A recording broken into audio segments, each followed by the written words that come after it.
What you are looking at is not a scene from mythology. It is not a biblical story, and it is not invented. Every single person on that raft was real. Every body piled at the bottom of this painting had a name. And the story behind how they got there and how this painting came to exist is one of the most disturbing things I have ever come across in the history of art. Because what this image shows you is already terrible, but what it does not show you is worse. The Raft of the Medusa was painted by the French artist Théodore Géricault in 1819, and the moment it was exhibited in Paris, it nearly destroyed the careers of some of the most powerful men in France. The wreck of the Méduse. In June of 1816, a French naval frigate called the Méduse set sail from the port of Rochefort, heading for the coast of Senegal. On board were soldiers, colonists, government officials, and crew, more than 400 people in total. The ship ran aground on a sandbank off the coast of Mauritania on July 2nd. It should not have happened. The sandbank was well charted, its location known to experienced navigators. But the captain of the Méduse was not an experienced navigator. His name was Hugues de Roy de Chaumaret, and he had not commanded a vessel in over 20 years. He had been given the post not because of skill, but because of political loyalty. He was a royalist supporter of the recently restored Bourbon monarchy, and his appointment was a favor. When the ship ran aground, the lifeboats could not carry everyone. The decision was made to construct a makeshift raft from the ship's timber. It was 147 people long and 20 meters wide. The officers and the most important passengers took the lifeboats. The raft was supposed to be towed behind them. Almost immediately, the tow ropes were cut. What happened on that raft over the next 13 days has been described by survivors as the closest thing to hell that a human being can experience while still alive. There was no food and almost no fresh water. The sea was violent, the raft constantly submerged, and within hours the passengers began to kill one another. By the fourth day, survivors were feeding on the flesh of the dead. By the time a passing ship finally spotted the raft and came to their rescue, 132 people had died. 15 were pulled from the water alive. Several of those died within days of reaching shore. 2 survivors, a surgeon named Henri Savigny and an engineer named Alexandre Coréard, published a detailed account of everything that happened. It became an immediate sensation across Europe, and the outrage it caused was directed squarely at the French government for appointing an incompetent captain to protect political connections. The Bourbon monarchy tried to suppress the book. It failed. Géricault read it, and then he decided to paint it. How Géricault Prepared. This is where the story becomes something else entirely. Théodore Géricault was 27 years old when he began working on the Raft of the Medusa. He had some reputation as a painter of horses, a talent for dramatic compositions, and a personality that those around him described as dangerously obsessive. What he did in the months before he finished this painting is the part that most people do not know. Géricault interviewed Savigny and Coréard directly, asking them to reconstruct the raft, the positions of the bodies, the exact details of what they saw.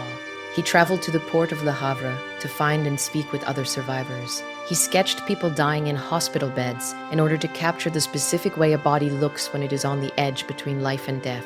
And then, because he was not satisfied with memory or witness accounts alone, he made arrangements with a Paris hospital to receive severed arms, legs, and heads which he brought back to his studio and kept there, sometimes for weeks, studying how flesh changes color and texture as it decomposes. His studio, by all accounts, was unbearable to enter. He painted from these specimens directly, using them to capture the precise tones of skin that has been exposed to sun, salt water, and starvation. He was not painting from imagination. He was painting from evidence. The canvas he worked on was enormous. It measures approximately 7 meters wide and 5 meters tall, large enough that Géricault had to have the ceiling of his studio raised to accommodate it. He worked on it in near isolation for 8 months, becoming so consumed by the subject that friends reported he aged visibly during the process. He cut his hair so he would not be tempted to leave the house. Analysis of the Raft of the Medusa. When you know all of this, you look at the painting differently.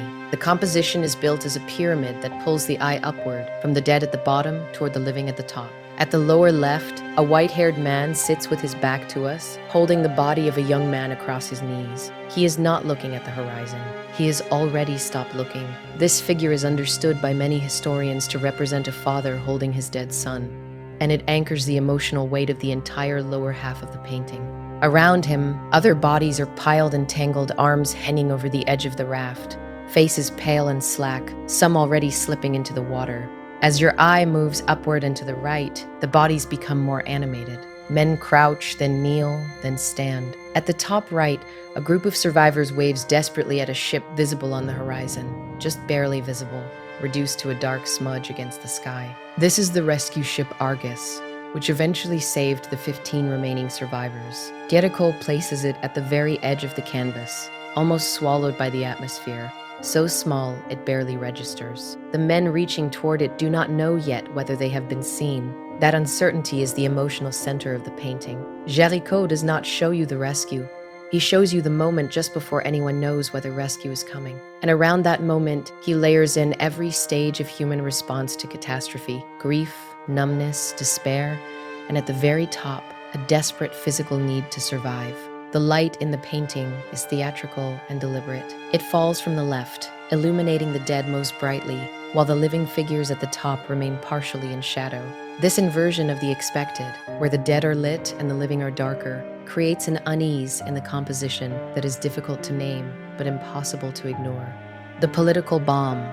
When the raft of the Medusa was exhibited at the Paris Salon in 1819, Géricault listed it in the catalogue simply as scene of a shipwreck. He did not name the Méduse. He did not have to. Every person in Paris knew exactly what they were looking at. The government understood it too. Here was a painting the height of a 2-story building, exhibited in the most prestigious art venue in France, depicting the direct consequence of a political appointment made by the Bourbon monarchy: the incompetent captain, the abandoned raft, the bodies, all of it traceable back to a decision made in Paris for reasons of political loyalty rather than human competence. The painting was technically admired and officially condemned at the same time. It won a gold medal at the Salon. It was also kept out of the French national collection for years. When Géricault took it to London the following year, it drew enormous crowds and made him genuinely famous outside France for the first time. He died 4 years later, at 32, from injuries sustained in a series of riding accidents. The raft of the Medusa now hangs in the Louvre, in one of the largest rooms in the museum. Most visitors walk past it quickly. The canvas is so big that it is difficult to take in as a single image. You tend to read it in sections, moving your eye from body to body, from death to desperation, to that almost invisible ship on the horizon. It takes time to understand that Géricault painted every one of those textures from a real specimen kept in his studio, that the pallor of those arms is not an artistic decision but a studied observation.